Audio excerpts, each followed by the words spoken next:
Bien, continuando y entrando ya específicamente a lo que compete con el aspecto nutricional para la pérdida de grasa, si bien ha llevado la mitad del tiempo lo que hemos visto hasta ahora, porque era muy importante, por eso yo decía, lo que vamos ahora a partir de lo que compete específicamente a la nutrición, tiene un sustento partiendo de la parte fisiológica y las estrategias que uno decida llevar a cabo o no, como también así esto de decir, bien, ya tengo en claro cómo voy a intervenir, porque entiendo la fisiología, necesito saber cómo evaluar el proceso, por eso que vimos todo esto anteriormente, y ahora vemos todo específicamente en cómo hago esa intervención a nivel nutricional. Primero que nada, lo que tengo que entender es que para que yo pierda grasa, debo generar un déficit calórico. Eso es una regla que tiene que estar sí o sí.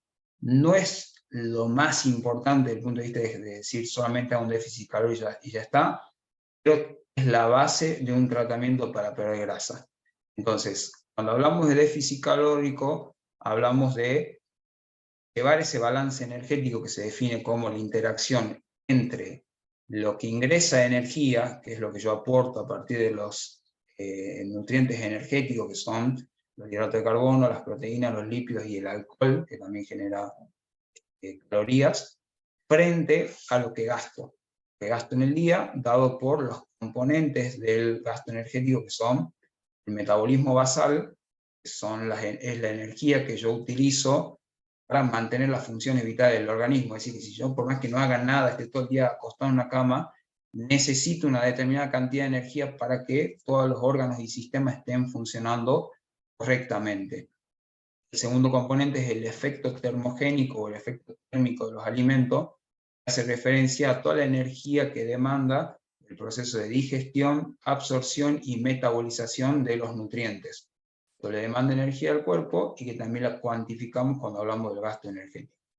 Y por último, acá lo menciono como actividad física, pero tranquilamente lo podríamos desdoblar en actividad física y ejercicio físico, haciendo esa diferenciación en que la actividad física es lo que hoy en día se está estudiando mucho, que no es que se está estudiando, sino que se está prestando mucha atención y es lo que lo mencionas como el NEAT, se escribe NEAT, es decir, todas las calorías que yo gasto, lo que hago durante el día, sacando esa hora o ese tiempo que yo destino al ejercicio físico.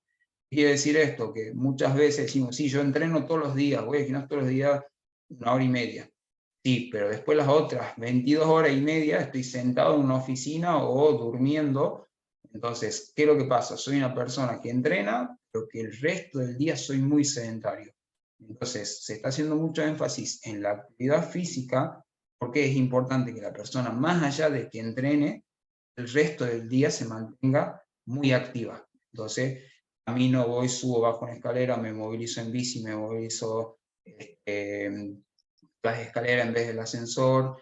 Cuando no estoy haciendo ejercicio físico y estoy en el trabajo, cada hora y media hago una pausa activa, que de hecho incluso empezó a hacerse como una política en los trabajos, de decir, bueno, paramos un ratito, hacemos algunos ejercicios, algunas pausas y seguimos trabajando, o por lo menos me levanto del escritorio, voy, camino un poco y vuelvo. Entonces, todo lo que tiene que ver con la actividad física, no el ejercicio físico, y por otro lado estaría esa variable de ejercicio físico. Entonces, esto es lo que yo gasto, y acá está todo lo que ingresa como energía a partir de mi ingesta de calorías. Para que yo produzca lo que llama un déficit calórico, lo que tengo que hacer es o como menos o gasto más. En realidad, lo ideal sería un poco las dos cosas. Hago un déficit calórico a través de hacer una disminución del aporte de energía de la dieta y a su vez me encargo de entrenar y moverme bastante para elevar el gasto energético. De esa forma, si yo combino las dos cosas, por eso yo soy muy partidario de decir que es muy difícil perder grasa, que la persona no entrena, o sea, se pierde grasa solamente haciendo dieta, como dice la gente, sino que sí o sí, y más allá por los beneficios de traer ejercicio, tendría que ir de las manos las dos cosas. Genero más gasto energético a partir de entrenar, de hacer ejercicio, y como menos a partir de la planificación nutricional que realicemos. Ahora, en el momento de perder grasa, como decíamos, las calorías, el déficit calórico va a ser la base, porque si no hay déficit calórico no hay pérdida de grasa, pero no es lo único importante a la hora de hacer un régimen de pérdida de grasa, sino cualquier persona, o sea, de hecho, muchas veces pasa que alguien dice, bueno, a ver, yo voy a empezar, empieza a restringir alimentación y demás, baja de peso, sí, baja de peso, pero ¿qué está perdiendo ahí? Quizás está perdiendo mucho tejido muscular, pierde agua y glucógeno muscular, algo de grasa pierde, pero nosotros acá lo que tenemos que lograr perder es grasa únicamente, y por lo contrario, proteger al máximo tejido muscular. Entonces, en ese sentido, entran a jugar la distribución de los macronutrientes, donde el nutriente que podríamos decir que es uno de los más importantes en este proceso, la proteína, tiene que estar muy bien cubierta. De hecho, es una necesidad bastante alta, como vamos a ver a continuación, porque si la proteína no está bien cubierta,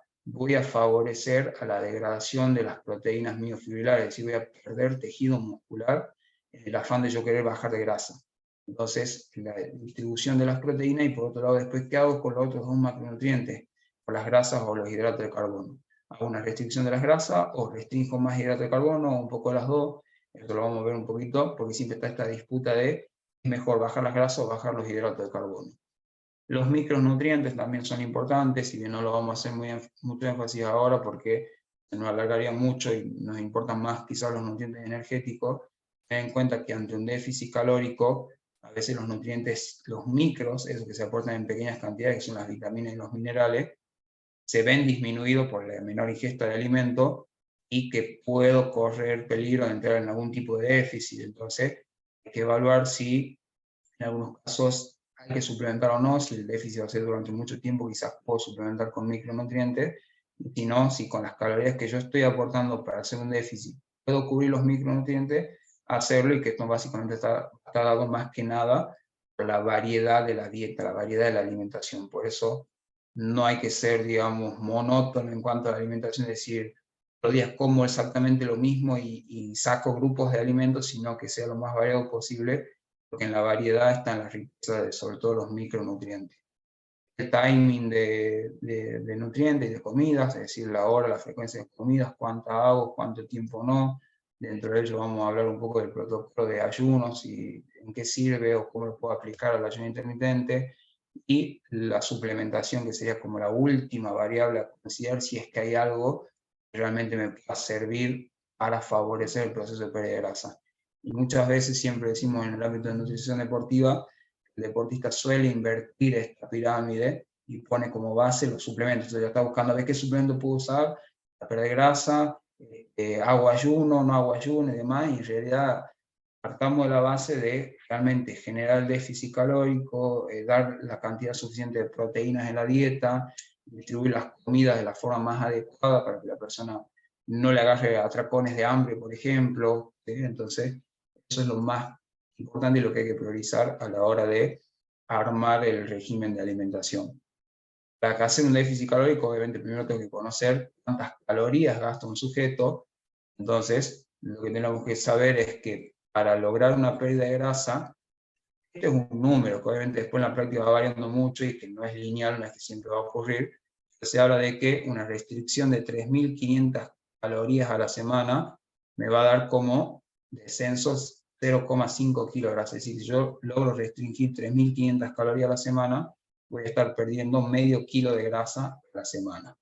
Entonces, si yo esto lo llevo un poco más de calorías, al doble, si yo restringo 7.000 calorías a la semana, estaría perdiendo 1 kilo.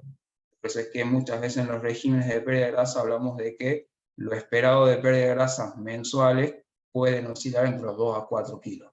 Quizá el 4 kilos es algo que se puede lograr cuando la persona con la que estamos trabajando partimos de un nivel muy alto de grasa. Entonces esas personas tienden a bajar muy rápidamente. Si es una persona que no tiene un excedente graso muy marcado, quizás las pérdidas de grasa sean de 1 kilo, 2 kilos al mes y están bien. ¿Sí? Y en las últimas etapas no llegamos a veces ni al kilo de pérdida de grasa, porque es la última cantidad de grasa que nos falta sacar, que es la más difícil. Y por eso digo que este proceso no es lineal, porque quizás estar haciendo 7.000 calorías de déficit en un mes, y quizás logro una pérdida de 1 kilo nada más. Porque esto va disminuyendo, y aparte vamos a ver también después con otra diapositiva, a medida que va pasando el tiempo, hay factores que van jugando un poco en contra para la pérdida de grasa por una disminución, por ejemplo, de la tasa metabólica basal.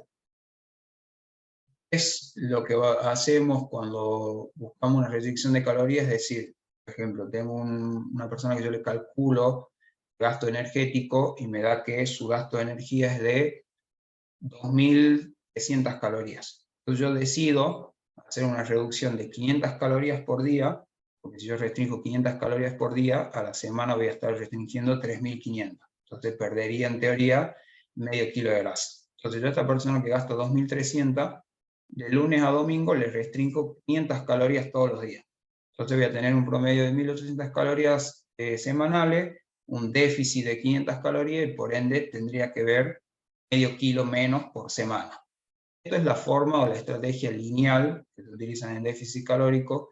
No es la única forma. Muchas veces podemos trabajar con déficit, con balances energéticos negativos más marcados para algunos días y otros días un poco más altos. Se llaman déficit intermitente, donde en algunos días doy más calorías y en otros días doy muchas menos. Quizá acá el déficit promedio semanal es el mismo que el otro protocolo, pero hay días donde las restricciones son más severas y otros días donde le puedo dar un poco más, ya sea porque necesito que ese día rinda bien entrenando, entonces no le tengo que restringir tanto, o que muchas veces se utiliza por ahí los fines de semana, porque hay gente que es muy prolija para hacer un déficit calórico de lunes a jueves o a viernes, pero llega el fin de semana y aparecen las juntadas, ya sea con amigos, con familia, eventos y demás, y son días en donde no solamente que no hacen déficit calórico, sino que hasta a veces comen más de lo que debían, generan un superávit calórico. Entonces, al final de la semana, no lograron perder grasa, porque quizás en 1, 2 o 3 días echaron a perder lo que venían haciendo bien en la semana.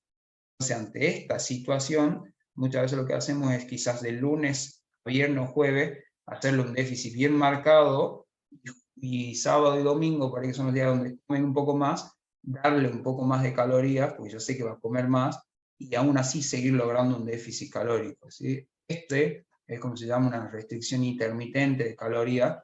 También tiene buenos resultados y que generalmente lo evaluamos aplicar en este tipo de personas, que sabemos que va a llegar el fin de semana y va a comer un poco más porque siempre lo hace o porque quizás durante la semana está ocupado con el trabajo, entonces la alimentación como que está en segundo plano. El fin de semana que tiene mucho tiempo libre, ya es como que busca comer o evacúa el aburrimiento o el tiempo libre en juntarse a comer o comer en casa. Entonces en esas personas por ahí podemos destinar un poco más de calorías los fines de semana y hacer una restricción más severa los otros días. ¿Qué beneficio me va a dar también este protocolo de restricción intermitente? Conforme pasa el tiempo, si yo hago una restricción lineal, lo que va cayendo es el gasto calórico de la tasa metabólica basal.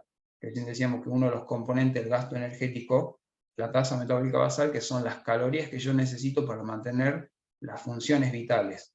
Esa tasa metabólica basal va cayendo conforme van pasando las semanas y yo estoy en déficit calórico. Una cuestión de que el organismo busca adaptarse y ponerse en un modo donde sea más económico. Como sabe o como está siendo sometido a una situación donde no le doy las calorías que realmente necesita, entonces el cuerpo lo que empieza a hacer es ponerse en un estado de ahorro en donde gaste menos cantidad de calorías para evitar el déficit. Entonces la tasa metabólica basal empieza a caer. Cuando aplicamos protocolos intermitentes, vemos que la tasa metabólica se mantiene mucho más estable y no tiende a decaer como lo hace en un déficit lineal. Esto ocurre por el hecho de que hay días que doy pocas calorías y le doy un poco más, entonces esa variación de calorías entre días hace que la tasa metabólica basal no caiga bruscamente, entonces puede ser un beneficio también para evitar las futuras mesetas. Muchas veces las mesetas se producen por esto, cada vez gasto menos, mucho más económico, entonces tengo que restringir más cantidad de alimentos. Estos modelos intermitentes, como yo le decía, podemos hacerlo así, de restringir muy marcadamente de lunes a viernes y sábado y domingo incluso darle el 100% de las calorías. Porque como yo ya restringí más marcadamente de lunes a viernes, logré un déficit calórico al final de la semana, que si yo hubiese hecho lo mismo todos los días. Todos los días les restringí 25% de las calorías, y acá al contrario hice 35% 5 días, y los otros días les di el 100%.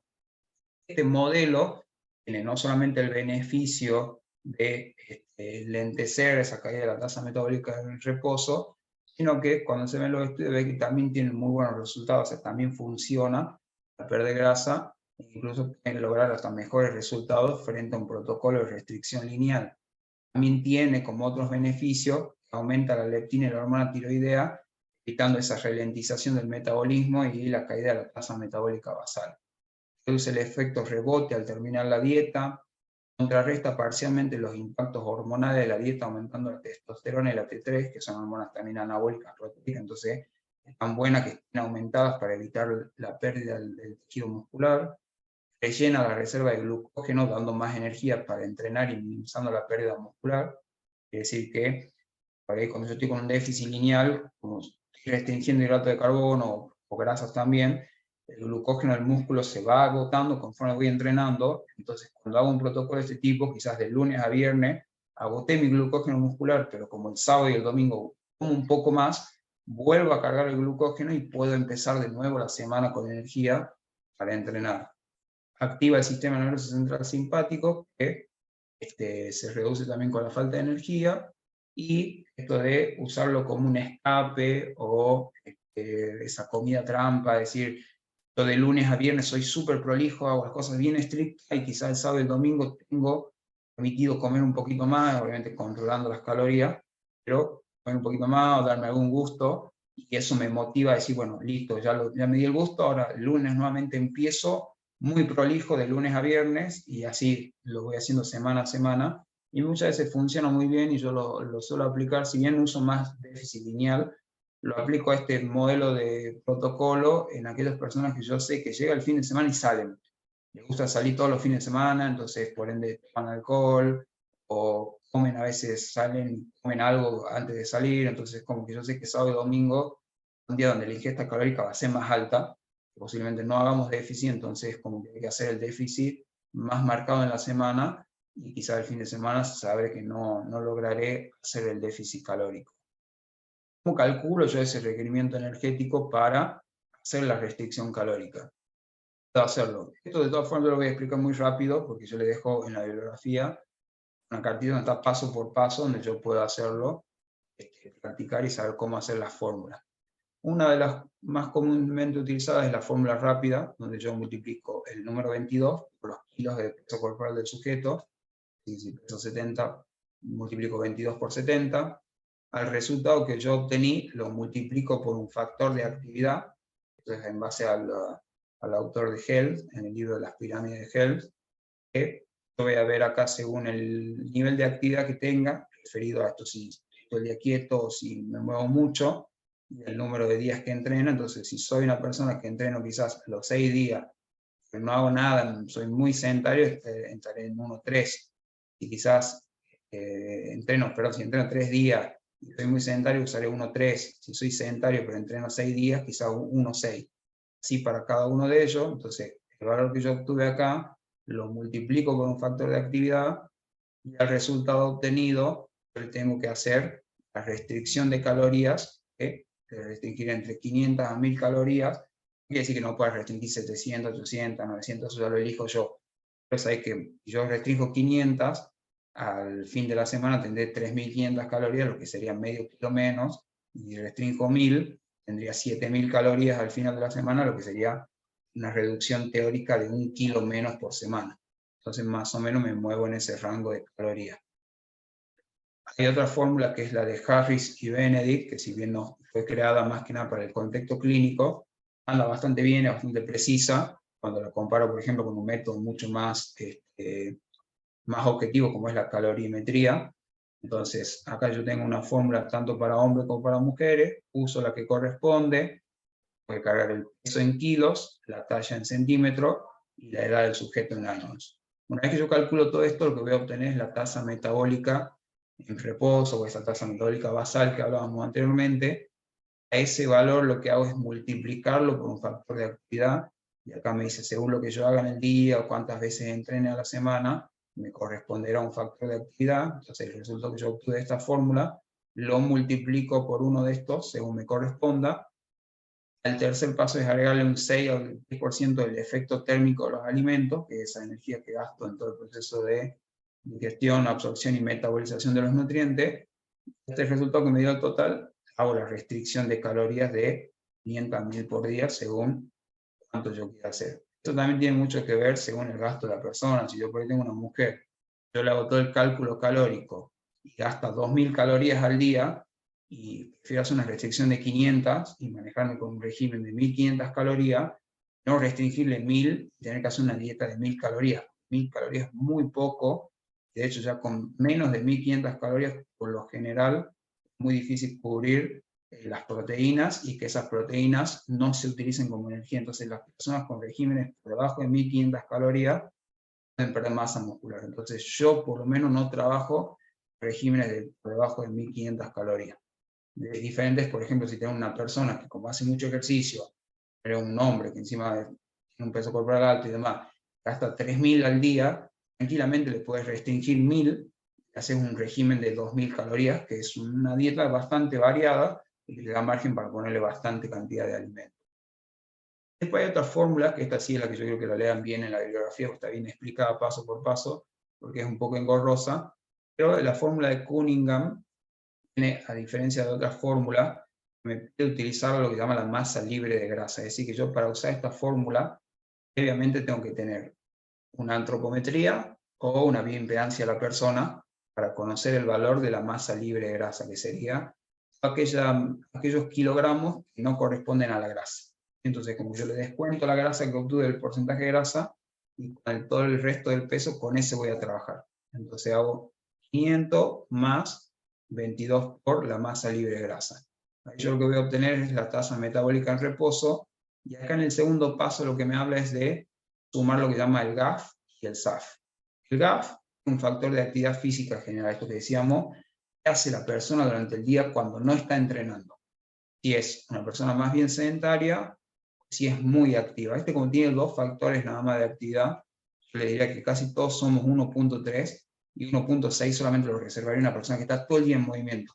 Por ejemplo, trabaja de cadete en una bicicleta, entonces todo el día está pedaleando de un lado para el otro, o es un albañil que trabaja 6, 8 horas en una construcción, además de entrenar. Entonces, como el 1.6 lo dejarías reservado para esas personas, y el 1.3 somos la mayoría. Quizás podemos ser activos, pero no es que estamos todo el día en movimiento. Entonces yo lo que hago es, al valor que obtuve acá en la tasa metabólica en reposo, lo multiplico por uno de estos factores de actividad.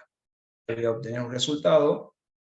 Este resultado del GAF le voy a sumar lo que se llama el SAF, que es el factor de actividad física específica a partir de los equivalentes metabólicos de actividad física.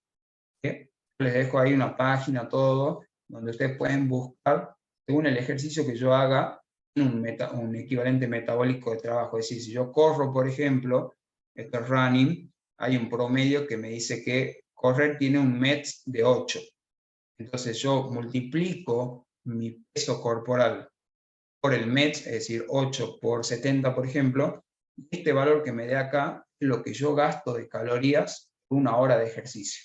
Entonces este modelo me sirve mucho cuando yo tengo una persona que sé bien cuánto entrena, cuánto tiempo entrena, hace doble o triple turno y qué actividad hace, entonces yo puedo calcularle la cantidad de calorías que gasta con el ejercicio específicamente que está haciendo. Entonces, yo ahí ya obtuve anteriormente el GAF, que me daba un resultado que yo me multiplicaba este valor de arriba por el factor de actividad, y a este resultado obtenido del GAF, yo le tengo que sumar el SAF, esto que obtuve acá. Una vez que yo obtuve el SAF, el tercer paso va a ser agregar entre un 10 a un 10% del valor que yo obtuve acá, correspondiente al efecto térmico de los alimentos, y obviamente, como si yo quiero perder grasa, lo que haremos es hacerle la restricción calórica entre 500 a 1000 calorías según el objetivo que yo tenga. Ahora, hablando de macronutrientes, como ese segundo escalón en la pirámide de importancia, vamos a entrar con el que es el más importante a la hora de hablar de una pérdida de grasa.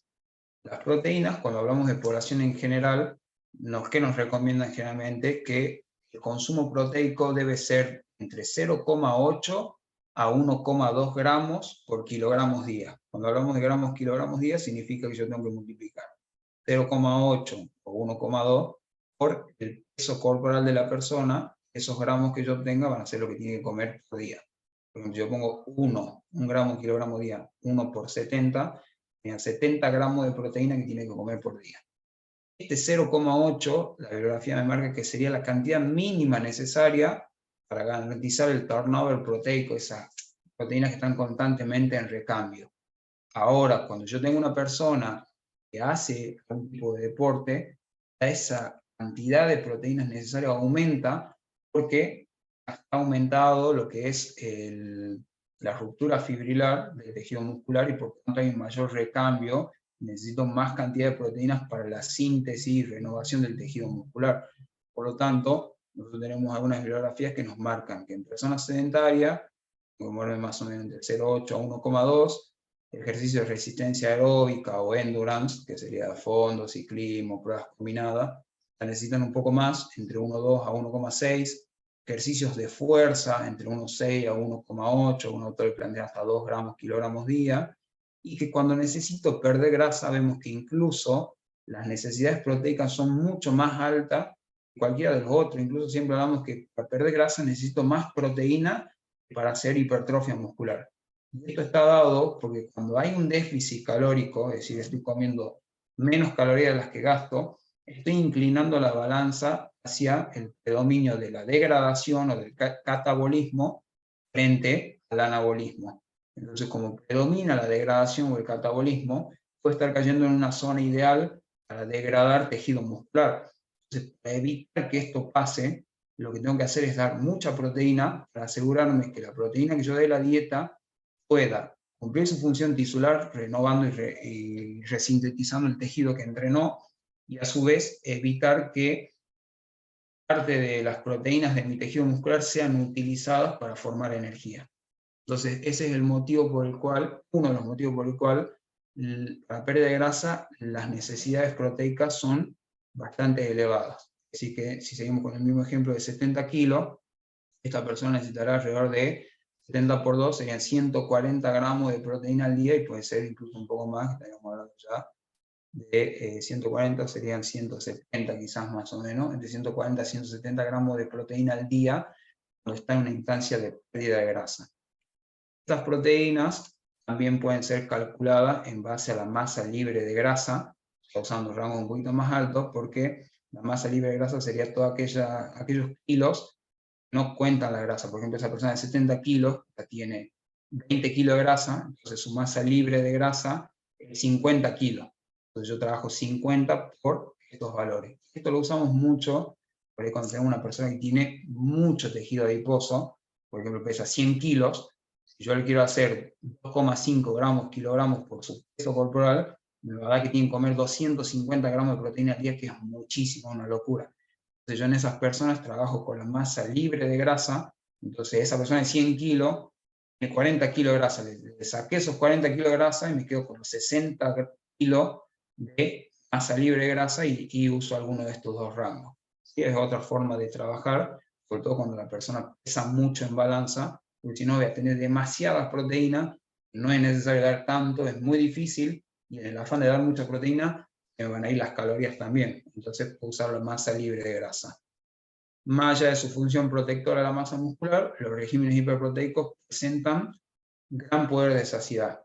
¿Sí? Esto está dado porque, producto de la digestión de las proteínas y la liberación de péptidos y aminoácidos, cuando van llegando al intestino, principalmente a la fracción proximal en la región del duodeno, se libera la estimulación de hormonas como la cistoquinina, el péptido I similar al glucagón, que son hormonas anorexígenas, es decir, envían señales al cerebro para cortar el acto de comer y brindar más saciedad al sujeto. Entonces, las proteínas también tienen esa función de favorecer al estado de saciedad, y aparte su digestión también es lenta, tarda mucho tiempo en digerirse y absorberse, entonces tengo la capacidad gástrica completa durante un tiempo después de comer, y eso hace que tengan menos apetito, porque también con las paredes del estómago se distienden, producen secreción de leptina para cortar el acto de comer. Al realizar la fórmula calórica, que es esta fórmula donde nosotros distribuimos los nutrientes, las proteínas, los hidratos de carbono y las grasas, las proteínas no deben representar más del 50%, es decir, que la mitad de las calorías o menos tienen que venir de las proteínas. Nunca tengo que irme más arriba de eso, que ya el resto de calorías lo voy a cubrir con hidratos de carbono y grasa. ¿Qué funciones tiene esa dieta alta en proteína para perder grasa? Por un lado, esto que yo le decía, favorecer hormonas anorexígenas que brinden saciedad a partir de la digestión y la liberación de péptidos y aminoácidos a nivel intestinal, como también así como permanece mayor tiempo a nivel estomacal del estómago, la distensión de las paredes del estómago, como yo le decía, producen secreción de leptina, a diferencia de cuando el estómago no tiene alimento, va a producir una secreción de grelina, es al contrario, una hormona que hace que yo tenga apetito. Entonces, si yo secreto leptina, inhibo la grelina y aumento el estado de saciedad. Por otro lado, las proteínas es el nutriente que tiene mayor efecto térmico en los alimentos. Del 20 al 30% de las calorías que provienen de las proteínas se pierden con el efecto térmico de los alimentos. Es decir, es muy costoso el proceso de digestión, absorción y metabolización de las proteínas. Por eso también está bueno que el régimen sea hiperproteico, porque yo sé que parte de esas proteínas que yo estoy consumiendo, de las calorías que yo estoy consumiendo a expensa de las proteínas, se van a perder en el proceso de metabolización de ese nutriente. Y las dietas altas en proteínas, un determinado nivel de proteína, como vemos en el módulo de hipertrofia, generalmente entre 20 a 30 a 40 gramos de proteína, en la cantidad suficiente de leucinas para producir una activación de la vía de la mTOR, que es la diana de rapamicina de células de mamífero complejo 1, que es la estimulante del aumento de la resíntesis de proteínas miofibrilares. Es decir, que si yo logro activar la vía de la mTOR, puedo generar una ganancia muscular. En estos contextos a veces es más difícil porque estoy en déficit calórico, pero por lo menos si yo activo la vía de la mTOR, lo que estoy inhibiendo son vías catabólicas proteolíticas. Quiere decir que estaré evitando perder masa muscular porque puedo inhibir, por ejemplo, hormonas liberadas por el tejido muscular como la mioestatina que favorecen a la degradación del tejido muscular. Entonces, todo esto, todos estos beneficios hacen que yo cuando haga un régimen para perder grasa, el nutriente más importante tiene que ser las proteínas. Cubrir bien la ingesta proteica y que sea un régimen hiperproteico por todos estos beneficios que yo voy a tener.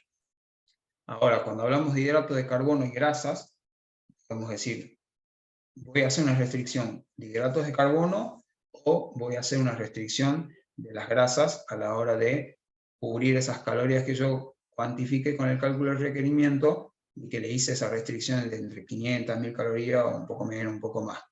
Esta distribución de los nutrientes siempre, constantemente se está diciendo a ver qué es mejor, bajo hidrato de carbono o bajo grasa. Hago regímenes low carb, por eso tengo mucho, low carb hasta cetogénicos, o hago regímenes low fat, bajos en grasa. Es lo que vemos cuando vamos hacia los estudios, a ver los estudios individuales y los metaanálisis sobre este enfrentamiento, es decir, hago dietas con el mismo valor calórico, la misma cantidad de proteína, pero una es baja en grasa y la otra es baja en hidrato de carbono. Básicamente la evidencia nos dice que durante los primeros meses, incluso en las primeras semanas y meses, las dietas bajas en hidrato de carbono mejoraban más la pérdida de peso. Ojo que acá solamente nos habla de perder peso, no nos habla de perder grasa, que es lo que estamos buscando específicamente. Y estas pérdidas de peso más rápidas que se dan con los regímenes bajos en hidratos de carbono, está relacionado íntimamente en que nosotros almacenamos los hidratos de carbono a nivel muscular como glucógeno. El glucógeno muscular que podemos tener oscila de 300 a 500 gramos a nivel muscular, y al almacenarse se almacena con agua. ¿Sí? Básicamente se habla de que por cada gramo de glucógeno se almacenan 3 gramos de agua. Es decir, que si yo tengo 500 gramos de glucógeno muscular, tengo 3 veces eso en agua, hace 1,5 kg o 1,5 litros de agua se almacena en conjunto con el glucógeno. Entonces yo tengo 2 kilos, es glucógeno y agua. De hecho, hasta hay algunas evidencias que muestran que mientras las personas más entrenadas, de endurance, pueden almacenar hasta 17 partes de agua por cada gramo de glucógeno, o sea que tienen mucha cantidad de líquido almacenado con el glucógeno muscular. Entonces, de repente, cuando a una persona yo le restringo el hidrato de carbono y está entrenando, ¿qué empieza a hacer? Empieza a utilizar todo ese glucógeno muscular que tiene almacenado, lo va perdiendo y conforme va perdiendo glucógeno va perdiendo agua. Yo le decía, si yo agoto mi glucógeno muscular, puedo perder 2 kilos sin haber perdido 1 gramo de grasa. O sea, bajé 2 kilos en balance, pero solamente perdiendo glucógeno y agua. Entonces, ese motivo es que las dietas bajas en hidratos de carbono, y sobre todo la cetogénica, en las primeras semanas, 2 semanas, la persona bajó 2-3 kilos, pero generalmente es porque perdió glucógeno y agua nada más, quizás todavía no hay una pérdida significativa de niveles de grasa. A los 12 meses vemos que las dietas bajas en grasa frente a las bajas en hidrato de carbono dan resultados similares, solamente están separadas por 1 kilo de diferencia, en este caso a favor de las que son bajas en hidrato de carbono. Y esas bajas en hidrato de carbono quizás tendrían un beneficio de 1 kilito más que logran perder las personas, pero no es estadísticamente significativo. Básicamente el decidir si tomo una u otra tiene que ver con esto de evaluar bien la ingesta alimentaria de la persona. Si yo tengo al frente de mí una persona que le empieza a hacer una anamnesia alimentaria, es decir, preguntarle sobre su alimentación, y yo detecto que tiene un consumo muy elevado de grasas, va a ser más fácil decir, bueno, vamos a empezar a restringir grasa, o por lo contrario, si tengo una persona que come muchísimos productos ricos en hidratos de carbono, como mucho pan, muchos productos de panadería, pastelería, galletitas, procesados, etc., va a ser mucho más fácil decir, bueno, empecemos corrigiendo por ese lado, vamos a empezar a restringir un poco los hidratos de carbono. Si seguimos viendo algunos estudios, también nos vuelve a decir que cuando comparaban dietas low fat frente a las low carb, arrojan los mismos resultados cuando las calorías se igualan. Es decir, que si las dos hacen regímenes hipocalóricos, logran hacer la restricción calórica, si la proteína está bien cubierta, las calorías logran el déficit, hacen low fat o low carb, van a lograr buenos resultados. Entonces, el camino que yo tome va a tener que ver más que nada con la evaluación que yo haga de la persona que tengo enfrente y cuál yo crea que es más oportuno realizar.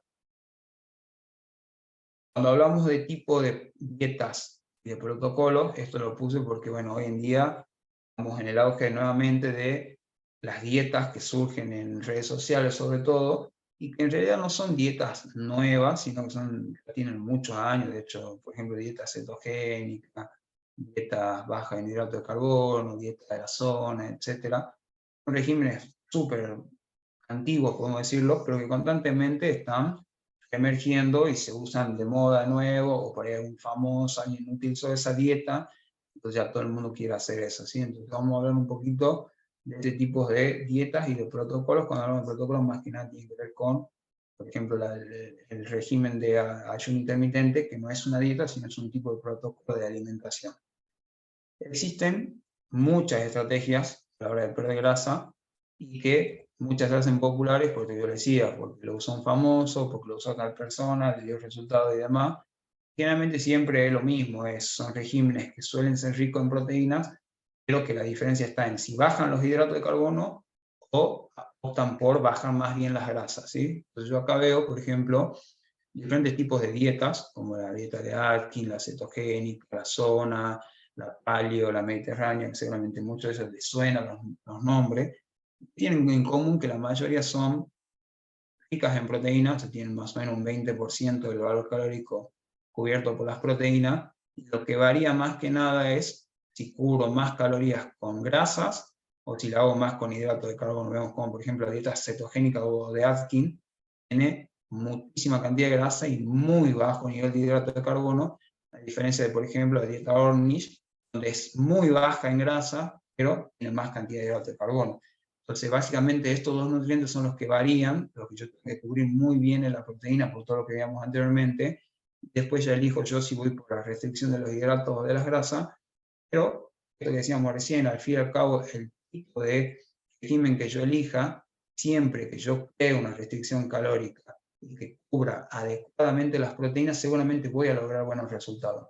Ahora, por lo que veníamos viendo desde las primeras diapositivas, tendré que tener en consideración algunas cuestiones, como por ejemplo, si es una dieta que me inclino por la restricción de grasa y tiene buena cantidad de hidrato de carbono, ojo con la administración de hidrato de carbono justo antes del ejercicio, porque veamos que esto puede elevarme un poco la glucemia, la hiperinsulinemia, y producir una inhibición de la utilización de grasas como sustratos. Entonces, elegir bien los hidratos de carbono y en qué momento los puedo utilizar yo durante el día.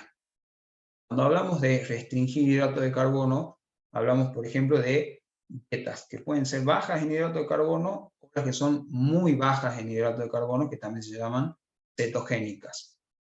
Las dietas bajas en hidrato de carbono se hacen hace un montón, pero hoy en día se utilizan mucho más porque ha llegado a un grado en donde se ha satanizado el hidrato de carbono. ¿Sí? O sea, la gente en general vuelve hidrato de carbono y lo vincula rápidamente con que todo lo que sea hidrato de carbono engorda, que hay que sacarlo de la alimentación y demás. Y a veces esto es hasta peligroso porque tenemos atletas que son altamente dependientes de hidrato de carbono, que quizás no tienen objetivo de perder grasa, pero le tienen miedo a los hidratos de carbono por todo esto que se ve, que constantemente te hablan de que los hidratos de carbono te hacen aumentar grasa. Entonces, a partir de eso es que la mayoría de los regímenes se trabajan con la reducción más de hidratos de carbono que de las grasas como tal. ¿Qué es lo que vemos? Lo mismo que venimos hablando recién. Dietas mixtas, que pueden ser esa de restringir grasa o restringir moderadamente 1 o 2, pero no llegan a ser muy bajas en hidratos de carbono. Dietas cetogénicas son muy bajas en hidratos de carbono. Dieta de inanición, quiere decir de ayunos de 24 o 48 horas. Vemos que la grasa corporal se reduce en los diferentes tipos de protocolos. Cuando yo hago dietas cetogénicas o de inanición total, pierdo mucho más peso en balanza, pero pierdo peso a expensa de agua y glucógeno. Por eso que yo le decía recién, si yo a estas personas las hago entrenar, el glucógeno que tienen almacenado a nivel muscular lo van a perder y como no consumen hidrato de carbono no lo pueden reponer. A diferencia de una dieta mixta, que quizás sí consume hidrato de carbono, en donde va a perder glucógeno y agua cuando entrene, pero después como consume hidrato de carbono los vuelve a cargar. Entonces las pérdidas de peso no son tan grandes en una dieta mixta. Eso no quiere decir que esté mal, porque el nivel de grasa que pierde frente a una dieta cetogénica, por ejemplo, es la misma. Está una dieta donde hacen 2 días o un día entero de inanición, es decir, sin comida, y quizás pierde un poco más, pero ojo, que acá abajo ya me empieza a aparecer proteínas, o sea, empieza o puede perder masa muscular porque un estado de ayuno promueve un estado catabólico, entonces puedo perder masa muscular si estoy sin comer mucho tiempo o si el régimen también es bajo en proteínas. Acá lo que tenemos, la RDA sería como la ingesta diaria recomendada de proteínas, que digamos que en personas sedentarias era 0,8. Algo que me muestra este gráfico es que cuando yo doy esa ingesta de 0,8, es insuficiente para un proceso de pérdida de grasa, pierdo mucha masa libre de grasa frente a regímenes donde yo ya voy incrementando un poco más la cantidad de proteína. Entonces, por eso decíamos, no doy regímenes muy bajos en proteína, al contrario, están ricos en proteína, por todos los efectos beneficiosos que traían y porque me van a cuidar mucho la masa muscular, que decíamos, incluso si volvemos a las primeras diapositivas, el músculo va a ser mi aliado a la hora de utilizar las grasas como sustrato, ya sea porque tengo más mitocondrias, o ya sea porque a través de la masa muscular logro mejorar el estado de glucemia o glucemia hiperinsulinemia y favorecer, yo puedo usar las grasas sin ningún problema. Cuando hablamos de la famosa dieta cetogénica o keto diet, hablamos de una dieta que tiene como característica el consumo de hidrato de carbono al día es muy bajo, es menos de 50 gramos de hidrato de carbono al día. Es tan bajo al punto tal de que en estas dietas no tenemos espacio para dar, no sea pan, no sea galleta, no sea fruta incluso. O sea, la cantidad de hidrato de carbono es tan chiquitita que quizás me da el margen para usar algunas verduras nada más para el almuerzo y la cena. Después el resto del día no doy absolutamente nada de hidrato de carbono, sino que va a ser una dieta rica en proteína y grasa. Entonces, de repente, los alimentos que aparecen en esta dieta son carne, huevo, queso, jamón, palta, frutos secos, todos alimentos que son ricos en proteínas o en grasas. En realidad, sí, a veces es una dieta rica, sí, pero vos la haces una semana, todo perfecto, pero mantenerla en el tiempo con una alimentación tan monótona y con los mismos alimentos todo el día, es difícil de mantenerla, sumado a que la falta de hidrato de carbono va a producir una falta de energía. El hidrato de carbono es un nutriente energético por excelencia, entonces la persona empieza a sentirse débil y demás. Es una dieta difícil de mantener en el tiempo. Sí tiene resultado y básicamente lo que busca este régimen es, al yo privar a la persona de hidrato de carbono, va a tener una privación de un sustrato que es la glucosa para abastecer a órganos como ser el cerebro. Entonces, como otros nutrientes no pueden atravesar la barrera hematoencefálica para dar ejemplo, la grasa como tal no puede, ni la proteína en aminoácidos no puede darle energía al cerebro como tal. Lo que hay que buscar es una vía alternativa de sustrato que se obtiene a través de la oxidación de las grasas a nivel mitocondrial, sobre todo a nivel del hígado, donde se van a producir esa vía alternativa de energía que se llaman cuerpos cetónicos, que son, por ejemplo, el acetoacetato, el trihidroxibutirato o la acetona, que eso sí pueden atravesar la barrera hematoencefálica y darle sustrato al cerebro, que el cerebro todo el día necesita glucosa. Si no tiene glucosa, me usará cuerpo cetónico. No puede dejar de trabajar, necesita energía todo el día durante toda la vida. Entonces yo con este régimen, al restringir, al prohibirle el hidrato de carbono a la persona, no le queda otra que decir, bueno, uso las grasas que tengo para formar cuerpos cetónicos y que los cuerpos cetónicos sean utilizados por el cerebro y por otros órganos como el hígado, a nivel renal también. Ese es el fundamento por el cual se hace una restricción casi total de los hidratos de carbono para empezar a utilizar más grasas como sustrato y poder sacarme excedente graso del tejido adiposo. Hoy la dieta cetogénica tiene evidencia científica bastante sostenible para la diabetes o, por ejemplo, en pérdida de peso y demás, porque obviamente si yo restringo hidratos de carbono, no voy a producir estados de hiperglucemia y de hiperinsulinemia, entonces puedo mantener muy bien los niveles de glucemia basal. También se usa mucho en epilepsias refractarias como parte del tratamiento, pero todavía no es para todos, y esto lo aclaro porque muchas veces la dieta cetogénica, como que les recomiendan que todo el mundo tendría que hacer dieta cetogénica, o se usa para todo, o sirve para todo, y en realidad todavía se está estudiando en otros contextos patológicos. Sí me puede servir a la hora de pérdida de peso, ojo que lo vemos, pérdida de peso como tal en balanza, porque pierdo peso rápidamente, y en pérdida de grasa me puede servir, pero es difícil de sostener en el tiempo. De hecho, hablamos de que una persona que quiere hacer esta dieta cetogénica puede caer sobre esto que se llama una gripe ceto, y que tiene que ver con presencia de sintomatología que se da producto de la restricción de hidrato de carbono. Es como estar en una abstinencia de hidrato de carbono, lo que empieza a producir falta de energía, obviamente porque es un sustrato netamente energético, puede haber estreñimiento, porque el hecho de yo decir no puedo dar ni frutas, o sea, doy muy poquita verdura y nada más, entonces no tengo alimentos ricos en fibra, entonces puedo producir estreñimiento, malestar, mal humor, dolor de cabeza, halitosis, que es mal aliento, producto de uno de los cuerpos cetónicos, que es la acetoacetona. Entonces, todo este conjunto de signos y síntomas, lo que se denomina como gripe keto o gripe ceto, muchas veces lo manifiesta la persona cuando está con un régimen cetogénico. Entonces, es difícil mantenerlo y poder entrenar, poder hacer una vida normal cuando con mucha de esta sintomatología, producto de haber sacado casi totalmente los hidratos de carbono. Cuando yo lo llevo al contexto clínico, anda muy bien, sobre todo en personas que son diabéticas, porque tienen síndrome metabólico, porque tienen como característica que hay una resistencia a la insulina. Entonces, obviamente, si yo saco los hidratos de carbono casi totalmente de la dieta, no estaré produciendo hiperglucemia y por ende no hay hiperinsulinemia tampoco. Se anda muy bien, mejora niveles de hemoglobina glicosilada, de glucemia basal y demás. Cuando lo uso para ver cuál es la diferencia frente a otros tipos de regímenes, quizás pueden lograr a veces mejores resultados, pero no estadísticamente significativos. O sea, que podría usar otra intervención y también tener buenos resultados y no estar sometiendo a la persona que esté con toda esta sintomatología o que le falte la energía o que no pueda entrenar, porque nosotros vemos a lo largo del tiempo la pérdida de grasa termina siendo la misma si yo hago un régimen bajo en hidrato de carbono que si hago uno bajo en grasa. O sea que por ahí no tiene tanto sentido yo someto a la persona a estos regímenes que son muy estrictos y que no los puedo mantener mucho tiempo, y una dieta baja en grasa o quizás baja en hidrato de carbono pero no tan extrema como la cetogénica, puedo lograr resultados igual.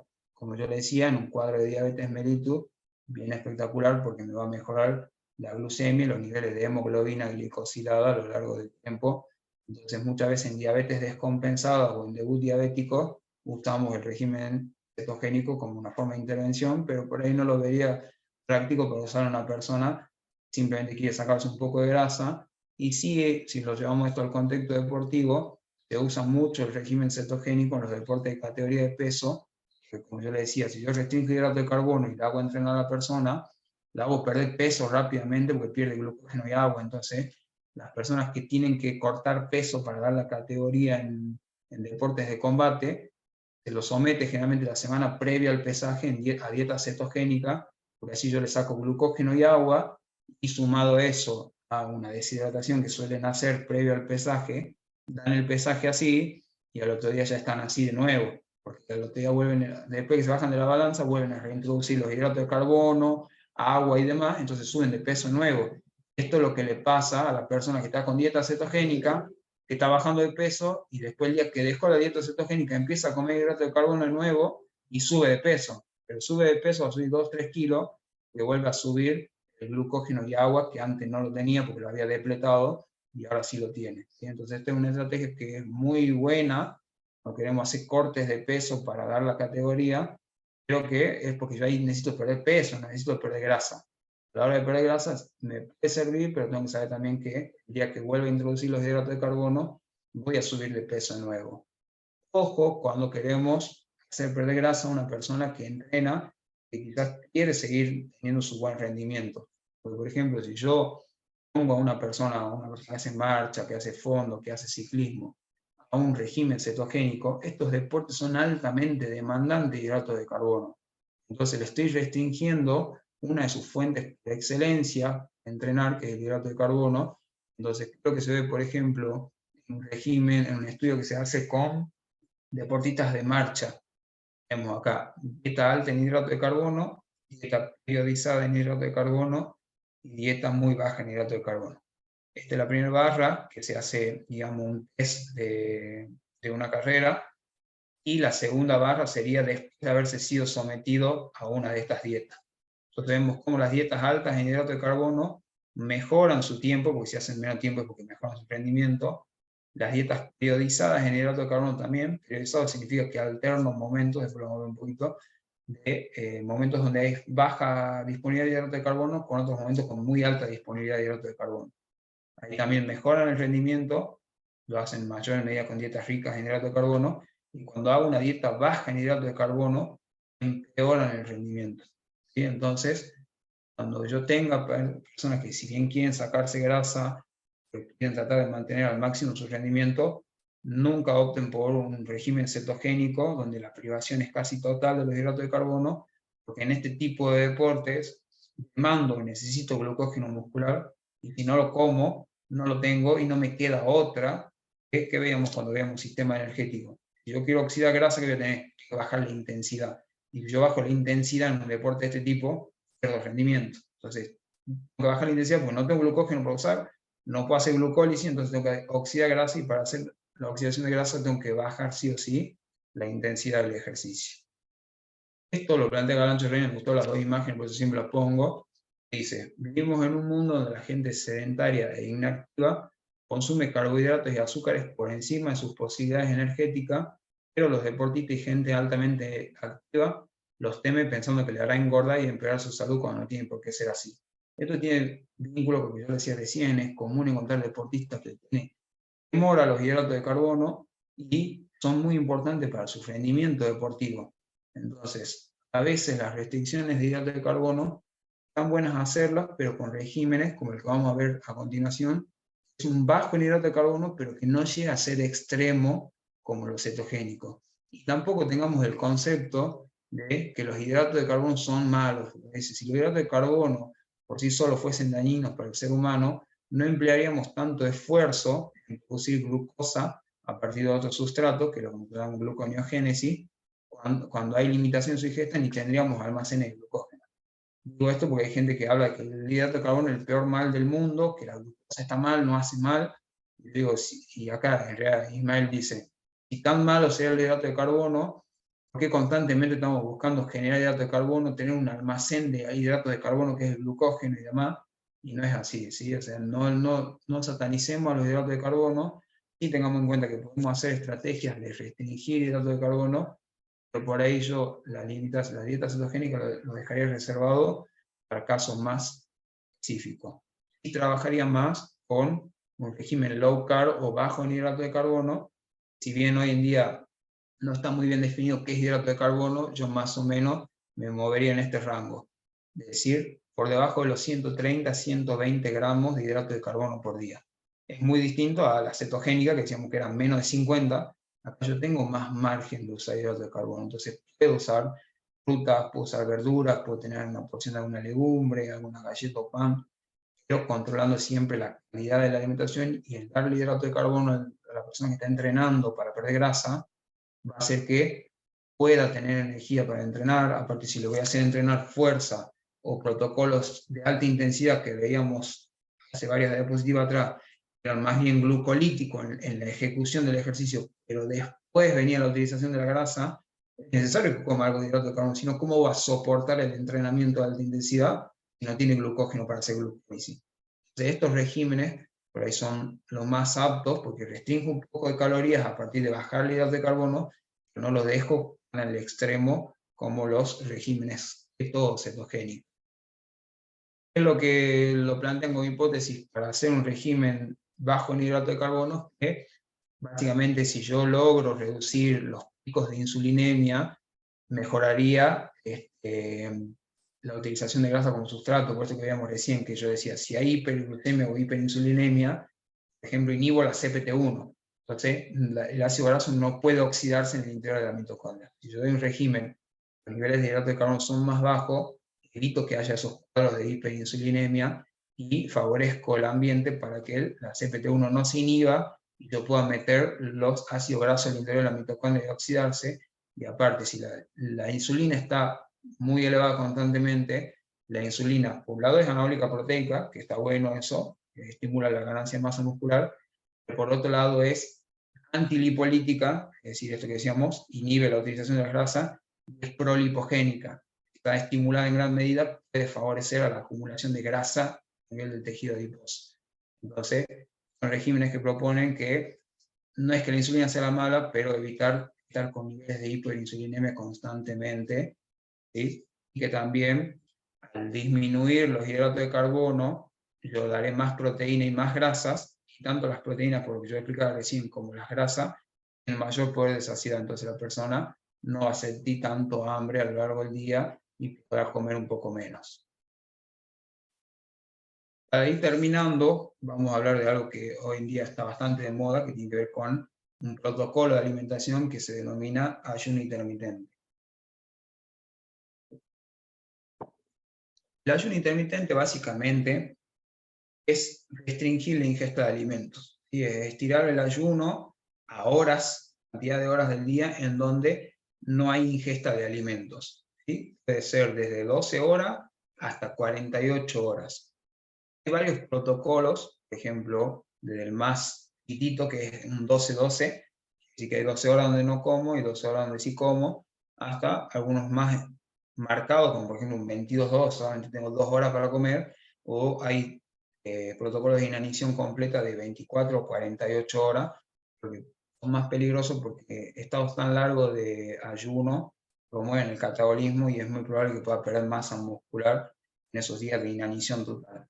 Pero por ahí un 12-2, un 16-8, 18-6 son bastante aplicables en la práctica y es común o se puede encontrar gente que lo practique. Lo que sí tengo que tener en cuenta es que el ayuno intermitente puede servir para perder grasa únicamente por el hecho de que yo, al tener más horas en las que estoy sin comer, termine consumiendo menos calorías al final del día de las que necesito, es decir, logre el déficit calórico. ¿Sí? No es que el ayuno como tal, el estar 12 horas sin comer o estar 16 o 18 horas sin comer, eso hace que yo ya pierda grasa automáticamente. No, en realidad esas horas sin comer de la mano de un déficit calórico va a producir la pérdida de grasa. ¿Por qué? Porque puede haber una persona que hace 18-6, en las 6 horas que tiene para comer, se consuma 5.000 calorías. ¿Sí? Porque él piensa que como ya hizo el ayuno, hizo las 18 horas, ahora en esas 6 horas que tiene puede comer lo que quiera. Y si hace eso, no va a bajar grasa y hasta puede subir grasa si regenera un superávit calórico en el día.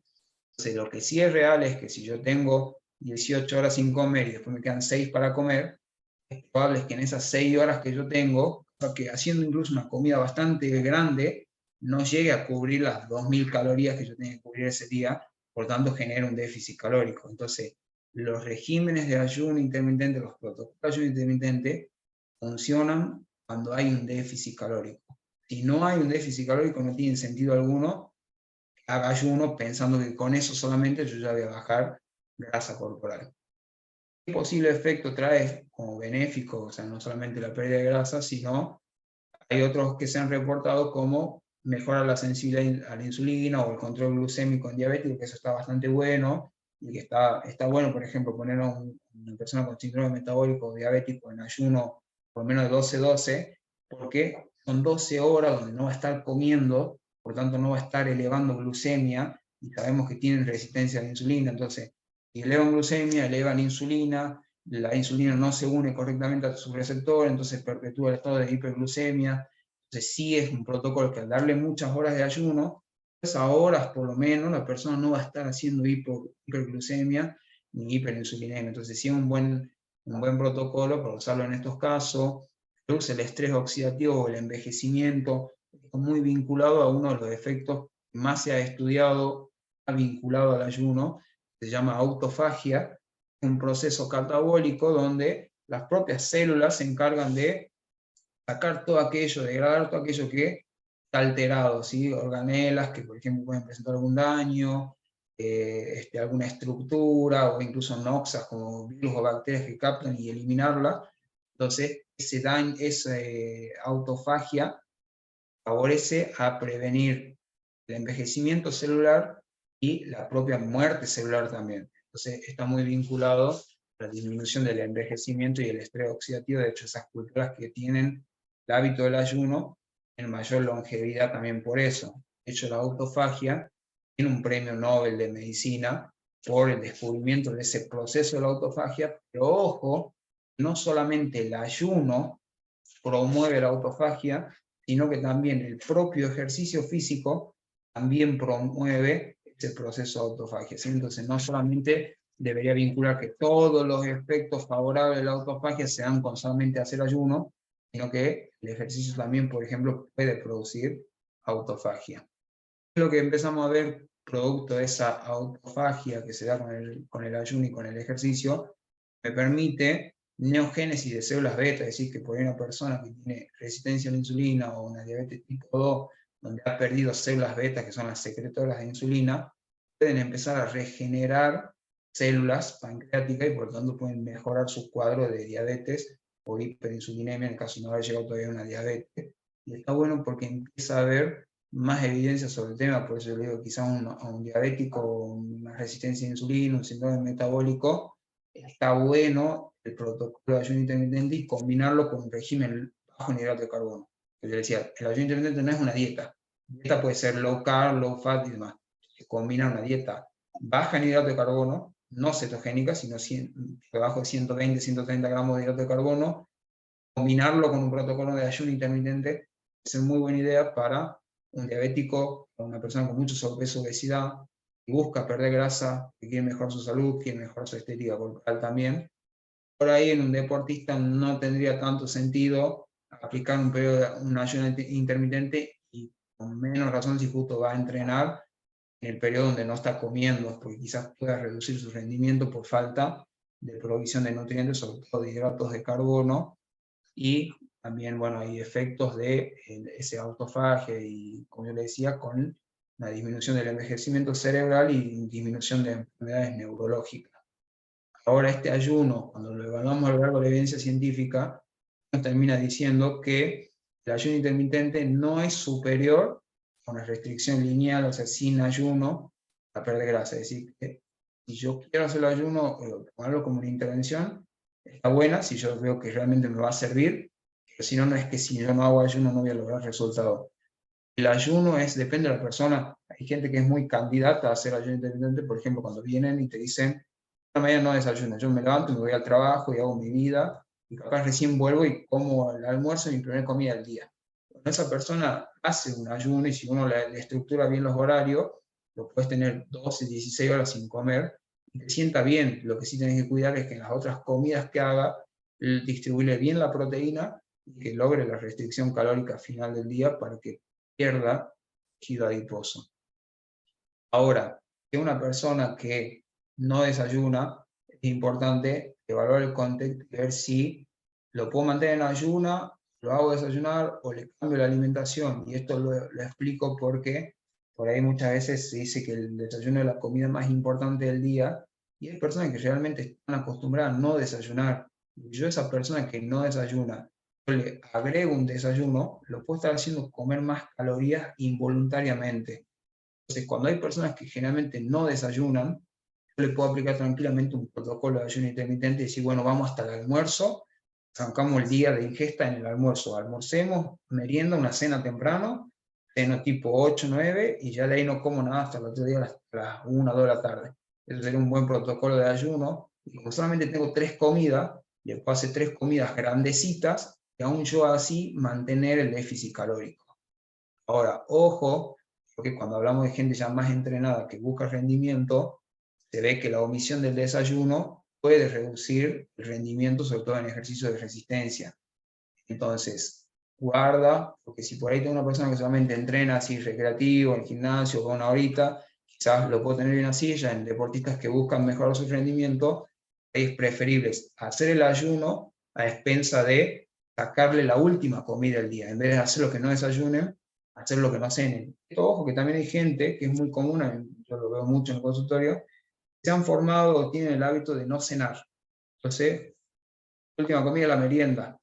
Tranquilamente puedo hacer un protocolo de ayuno haciendo esto, que la última comida sea la merienda, tipo 6 de la tarde, 7 de la tarde, y de ahí que hasta el otro día no coma. Si yo hago hasta las 7, va a ser 12 horas, y si lo estiro más, hasta las 10, 11, a veces hacemos eso, de estirarlo 11, 12, recién empiezan a comer y tengo un protocolo de ayuno más largo. Entonces ahí nuevamente lo que estoy haciendo es sacarle una comida, donde tiene una comida menos, yo puedo distribuirle en las otras 3 comidas bien las calorías, para que le cubra la proteína y para que haga un déficit calórico. Entonces el ayuno intermitente es combinable con diferentes tipos de dieta, me puede servir, pero no es superior a un régimen que no hace ayuno. Quizás del ayuno me pueda beneficiar de los beneficios propios de la autofagia, repito, también el entrenamiento promueve la autofagia, quizás el ayuno lo dejaría más para los de diabetes, hiperinsulinemia, hipoglucemia, síndrome metabólico, personas que realmente ya vos ves que no desayunan o no cenan y lo tienen como un hábito. Esos casos son bastante buenos de aplicar. Y también en el ámbito deportivo, hace rato yo le mencionaba un proceso de periodización de hidratos de carbono. La periodización de hidratos de carbono se vincula con el ayuno en cierta forma, porque lo que busca es alternar momentos de alta disponibilidad de hidrato de carbono con momentos de baja disponibilidad de hidrato de carbono. Entonces, esto se usa generalmente en deportistas de endurance, como puede ser un ciclista, un fondista, un maratonista, un triatleta, donde lo que buscamos hacer es, por ejemplo, que esa persona comió, tiene mucho glucógeno a nivel muscular, lo hago entrenar generalmente el mismo día, lo hago entrenar 1 o 2 veces en el día, o sea, que trate de depletar al máximo el glucógeno muscular, y a la noche o lo hago que no cene, que cene solamente proteína, no le doy nada de hidrato de carbono. Entonces se va a dormir y al otro día cuando se levanta está con el glucógeno vaciado, porque lo vació en los entrenamientos que hizo el día anterior. Como no tiene glucógeno muscular, yo le depleté los niveles de glucógeno muscular, lo hago entrenar en ayunas a bajas intensidades. Como acá estoy combinando todo lo que sería un periodo largo de ayuna, los niveles de glucemia basal van a ser bajitos, y esto se vincula porque vimos en una de las primeras diapositivas. Entrenar a baja intensidad, en ayuna, sin depósitos de glucógeno, es el contexto ideal para que la persona oxide grasa.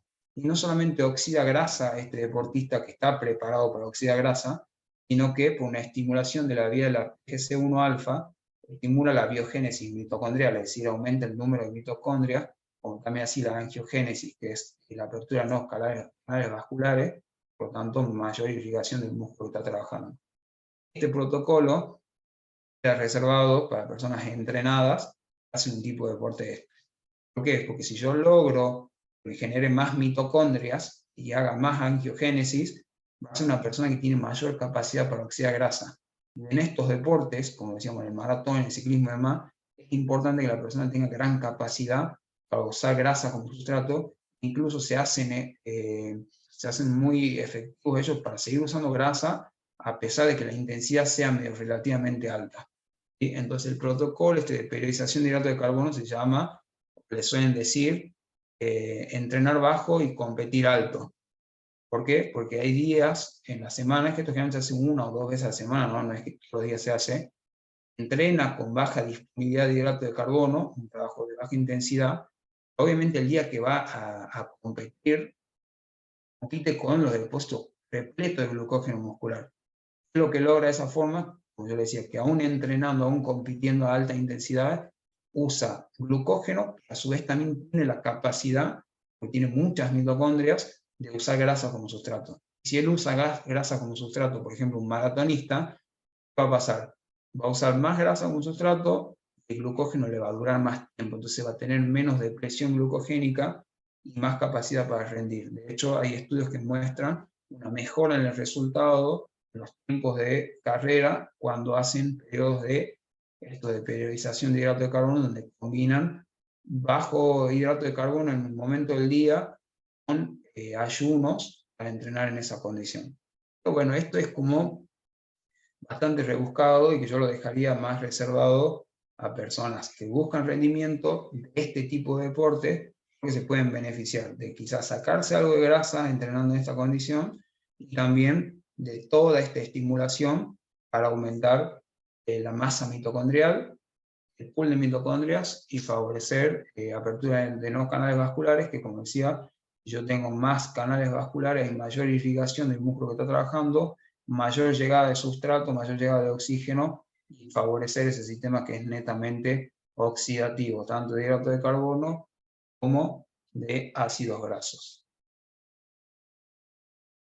De esta forma, terminamos con lo que es el módulo número 3 de la diplomatura en estética corporal, y como hay una íntima vinculación de este tema con lo que viene, la invitación para poder sumarse al próximo módulo, módulo 4, donde se abordará todo lo que tiene que ver con suplementación, tanto para lo que hay hasta hoy en día a nivel de pérdida de grasa, como también así su vinculación con el módulo 2 de hipertrofia muscular, donde quizás ahí sí es un poquito más interesante lo que hay hoy en día con respecto a suplementación. Muchas gracias.